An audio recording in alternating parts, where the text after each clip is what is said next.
continue on with limits, and I want to look at something like this. What if we have the limit as x goes to 0 of 1 over x squared? We are getting 1 over 0. 1 over 0 is evil. We all freak out over 1 over 0. But let's see what's actually happening here.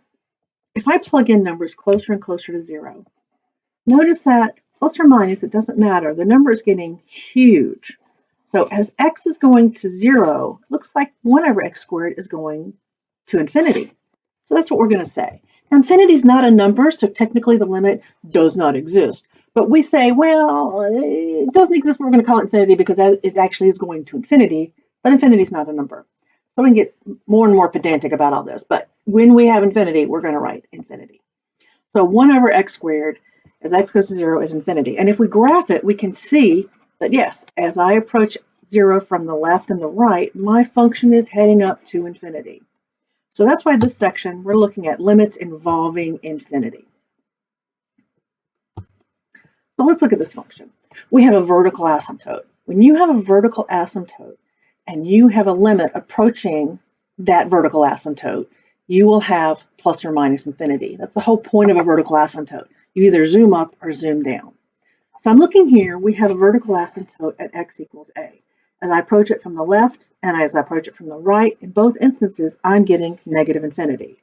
So we're going to write negative infinity. Now let's look at this one. I have a vertical asymptote. As I approach it from one side, I'm getting positive infinity. As I approach it from the other, I get negative infinity. And I probably wrote these in the opposite order. Yeah, no, I didn't. So as I approach 3 from the positive side, it goes up to infinity. As I approach 3 from the negative side, I get negative infinity. Now, since the limit from the two sides is different, then we know the limit does not exist as I approach 3 by itself. So if you get plus or minus infinity from either side, does not exist. Just like with a regular limit, if you get two different things from the different sides, the limit at that point doesn't exist. So suppose you plug in, because that's the first thing you're supposed to do, plug in.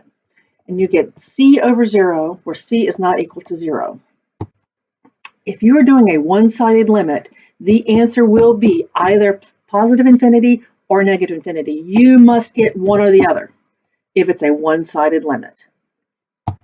If you're doing a regular limit coming from both sides, well, the answer does not have to exist. It could be positive infinity, it could be negative infinity, or it could be it does not exist if it goes to different infinities on the different sides. As with normal limits, whenever the left and the right limits are equal, the regular limit does not exist. Okay, so let's review something. You have to do a limit. Limit as x approaches a of f of x. First thing you do, plug it in. If you get 0 over 0, you're going to jiggle it algebraically and cancel the thing that is giving you the zeros, and then see what happens. If you get c over 0, where c doesn't equal 0, see the previous page. Now, what if you have x is going to infinity? Look at something like this. As x goes to infinity, my function's getting closer and closer to this horizontal line, L, where y equals L. So we're going to say the limit as x approaches infinity of f of x is equal to L. Similarly, as x is going to negative infinity, this function is getting close to my L. So I can say as x approaches negative infinity, my function equals L. This is known as a horizontal asymptote. When you are approaching the horizontal line coming from the left of going to positive infinity or negative infinity, this will give you a horizontal asymptote. And here's the formal definition. The line y equals L is called a horizontal asymptote of the curve y equals f of x if either the limit as you approach infinity or the limit as you approach negative infinity of your function is L. That was kind of a quick transition. Okay, so let's check this one out. I have 1 over x. I want to use this kind of basic one to prove harder ones. We're going to look at it as x goes to infinity. Now, as x goes to positive infinity, this thing gets smaller and smaller and smaller. It's approaching 0.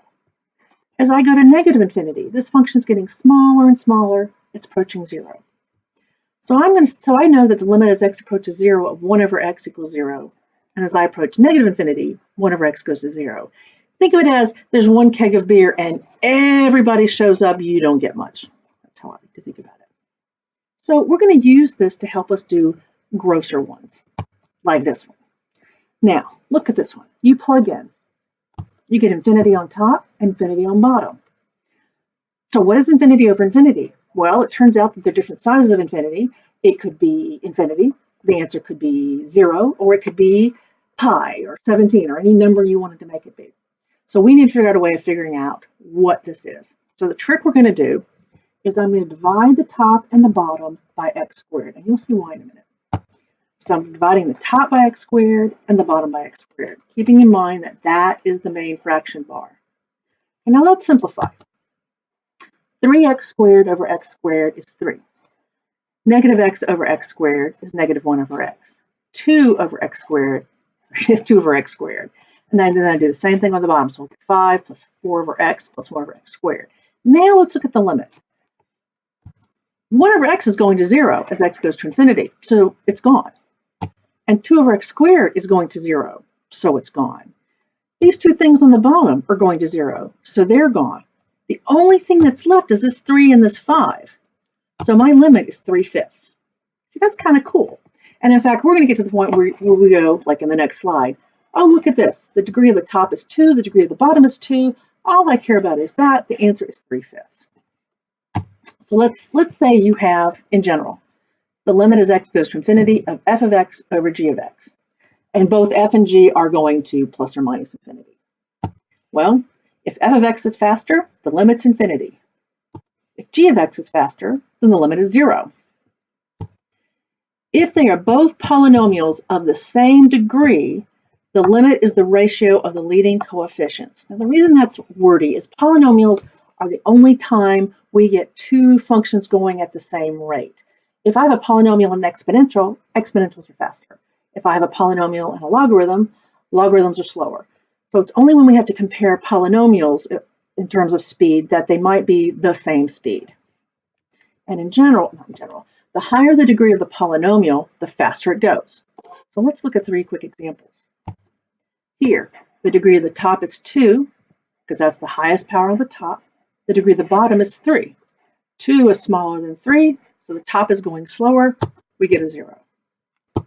Here, x to the 6th on top, so the degree of the top is 6. The degree of the bottom is 4. The top is going faster, so we get infinity. Something like this. The degree of the top is 2, and the degree of the bottom is 1. So all I care about are the leading coefficients here. 2 on top, 1 on bottom, so the limit is 2. We're going to do some more with these limits to infinity, but these are the basic ones we need at the beginning. Once we get into some L'Hopital's rule and other stuff, once we have the derivatives, I can show you some more tricks. But for now, what you want to remember, the top is faster, you go to infinity. The bottom is faster, you go to 0.